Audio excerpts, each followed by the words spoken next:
Hello and welcome back. This is Alcix Presents a Game of Thrones Genesis. We're playing it through an expert. It's a little bit of a sort of how-to walkthrough slash review series I've been doing. This level is level 10, the power of persuasion.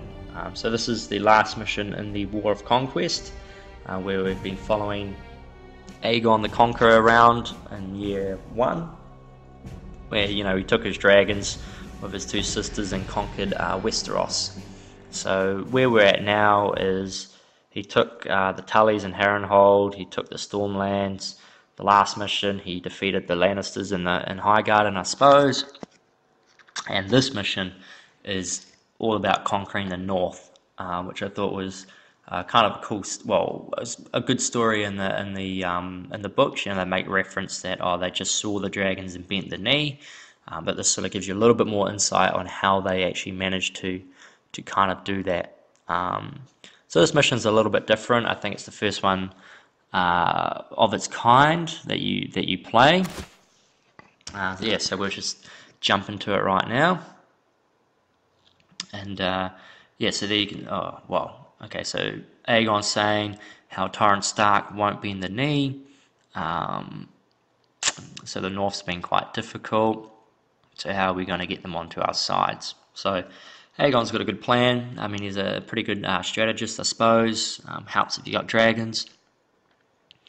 So there you go. The first was a failure. They got captured. First attempt was a failure.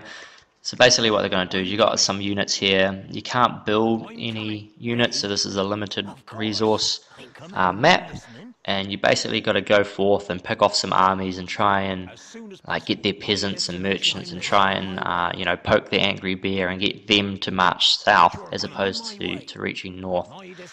So this area is the neck, so roughly where Greywater Watch would be, I suppose, which if you've been following the series, I've been reading the books and I'm hoping plays a little bit more of a part for some reason. But anyway, these first units here, because I've got 2 horsemen and some archers and they've just got guardsmen, I'm trying to be a little bit sneaky here. I probably could have done this a little bit better, and I'm just using my horsemen to bait them and then to kite them around, while the archer unit will do damage. The idea was not to take any damage with the horsemen, but this time playing through I wasn't too successful. But as you can see there, my archers are doing a little bit of a damage to the unit without actually putting himself at risk. And it's probably wise to try and do what I'm doing now sort of first up, because there's a little bit more running room and it's across the river and your archer can shoot sort of across the river. Why I'm running that way I do not know, but anyway, I didn't do this as good as I could, but this is a kind of a tactic that I use throughout this sort of map, to bait the units, kite them, and use the archer to pick them off. So the archers managed to get one of them, and now I just got to go forward and there we go. Yeah, got to do the runners, and just kite them around the other river, I suppose, around the bend. Yeah, so this will take a while. So anyway, you know, the mighty North. I don't know how many people are supposed to be in the North, but it's meant to be quite a formidable force compared to the other regions of Westeros. So anyway, this is the first mission, I suppose, of the Starks, well, of the Northmen, which all fly under the Stark banner, I guess, in this game. I'm listening. And there we go. I've killed the first lot. Wasn't the best, wasn't the quickest. You can do that flawlessly, so you take no damage. But you know, when you're recording this, you don't always, you know, play your best when you're doing the recording of it. My destination is clear. So now I've got to march forward to the where the guardsmen actually were, up to I know the name of this place. Is it Seagard? I can't remember. None of the places are named in this, but anyway. In this game, it's some people's complaints, but I don't know. It's kind of alright. I can understand why the developers didn't go into that sort of detail. But here, using the kiting trick a little bit more effectively here. You know, it does take a little bit longer, but because it is limited resources, I mean, you want to take as minimal damage as possible. As you wish. I'm on my way. I'm coming. So just slightly moving up so it doesn't take as long. If I wasn't recording this, I probably would have taken the time to do it a little bit more slowly. There we go, I got both of them on me now. My destination is clear. And the archer's just firing away. Straight away. Understood. My destination is clear. Straight away. Ooh. We will eliminate. Yes, I'm not sure what affects the stats, like, you know, their run speed. Like, his run speed got half there, and now it's boosted, and now it's down. I suppose, well, it's boosted when you charge, but I don't know if you get hit, if it halves it. I'm not too sure of the sort of smaller mechanics within the game. I mean, they are there. A lot of people complain that this game doesn't have those mechanics, but you know, you can queue up commands using the shift key. There are hotkeys you can use, but it just doesn't easily display them like, you know, like say StarCraft or something. You know, it's not displayed at the bottom, but you can hotkey things. You can double click on a unit and it will select all of that, you know, all of that type of unit. So it's kind of there. But it's just not as polished. Okay, so I got freed the first prisoners that got captured before. So I get these new resources, I suppose, or new units to command. And I think, I'm not quite sure what he wants me to do at the moment, just to head north, I think. I'm coming. So he does give me a spy, which is handy. It's always good to have one of those. I normally try and play with about 2 of them at least. And that's just for vision. So then maybe if you wanted a third one to actually run around and check alliances or create false alliances, then that's fine as well. But I typically want one at a choke point and then one with my army. Yeah, so he wants me to go kill the peasants. So this is the first kind of farming area up here, and that's what the horsemen are really good for. Just going up and, you know, attack and run kind of tactics. Because Aegon told you to come up and kill the peasants, but avoid the armies. And there's a pretty big, massive archer army roaming around here, so I don't want to go too much further north than I already am. Yeah. So there's some more units there. I probably could have had my archer, brought my archer up here, and he would have been able to do a lot more damage. Using similar tactics to before, or just doing, you know, the ranged damage. It's basically free damage, you know. As you wish. So just finishing off this sort of area, this farm, upgrading my units where I can. I mean, if you want to get the speed on this as opposed to the morale, then that's fine. So now basically I got to. Whoa, it's those archers! Holy crap! Got to run from those. Very well. So basically I've managed to get 4 peasants at that farm. I think that's all they kind of give you. Now I want to sort of backtrack and go up the other way. So I'm queuing up some commands here just to make sure they run the right way while avoiding that big massive archer army. I think later on I tried to attack it quite unsuccessfully, so it's not wise to actually try and engage it.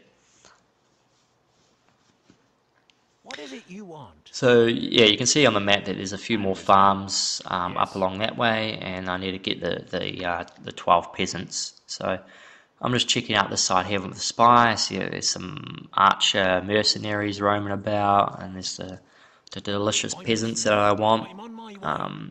So it's just a matter of waiting for the units to sort of get up there.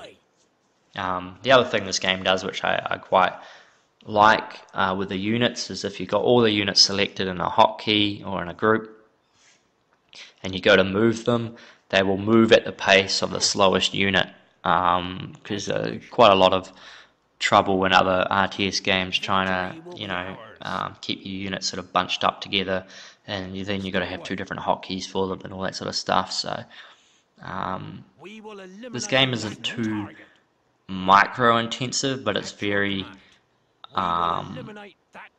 sort of mentally intensive with a lot of things. If you're playing a normal skirmish map, or over the map you got to counter assassins and envoys and noble ladies, and build an armies and keep your peasants and protect them all at the same time. So here I'm just using one of the horsemen to go and harass the peasants, and using the others to attack the army that I saw roaming up there. Once again, upgrading as I go.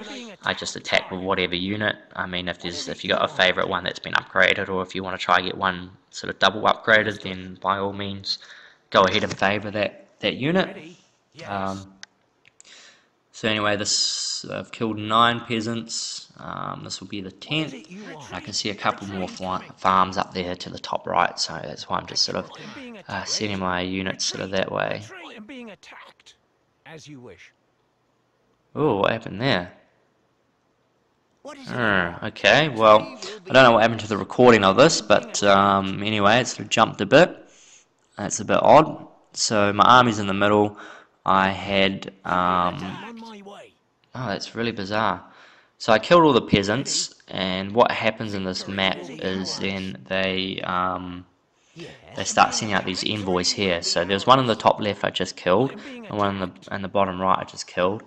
I'm wondering if I should play this again. I might play this again because I didn't realise that the video cut out like that. But anyway, so after you kill the 12 peasants, and there's some peasants where those archers are standing now, that's where I got the last of the 12. Then the merchants happen in the top left, and then the merchants happen in the bottom right, and then now the merchants are coming from the top right. And I've just basically had a ball of an army just go and run from 1 to 1 to 1 to 1. But what you can do is leave a horseman where you know that they're going to come out of, and then that way you can just attack their envoy. They are protected by guardsmen, but you can just sort of jump in there and just kill the merchants up the front, because that's really all you need to kill for it to be considered complete. And I know there's 2 of them per batch, but I know that I sort of made a point to stay and kill the actual guardsmen, just because I don't want 3 groups of guardsmen to kill at once at this point.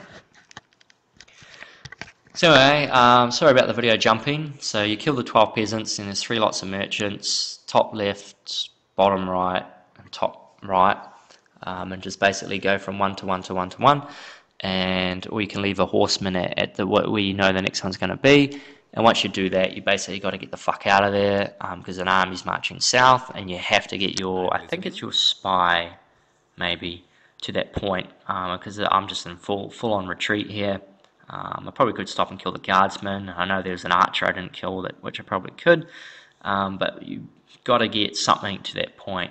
And it could just be a spy, I'm not too sure. But anyway, you don't have control of any of the other units, you don't have control of the dragon or anything, basically because Aegon doesn't want to fight the Northmen, he just wants to scare them using his dragon. So this is the point in the story or in the books where they mention, Torrhen Stark just bent the knee. As soon as he saw dragons, he just kind of said, GG, I give up, kind of thing. So I don't know why I'm killing those archers. I think it's just out of vengefulness, because they got off so many free shots. So just finishing them off. And there, so I'm just doing it's the 3 spies. So as long as one of your spies reaches that point, which they should, no worries, Aegon's happy, and Torrhen Stark shits his pants and basically bends the knee to the Targaryens. And that's it. So you don't actually get to fight the North. So this mission's a little bit different in terms of doing the harassing, but that's fine. And there you go, you can read the end of the campaign the thing there of what happened. So only Dorne stands. And yeah, so there they go. And then they created the Iron Throne from this victory, and that's how that all sort of came about. And thanks for watching, and see you guys next time.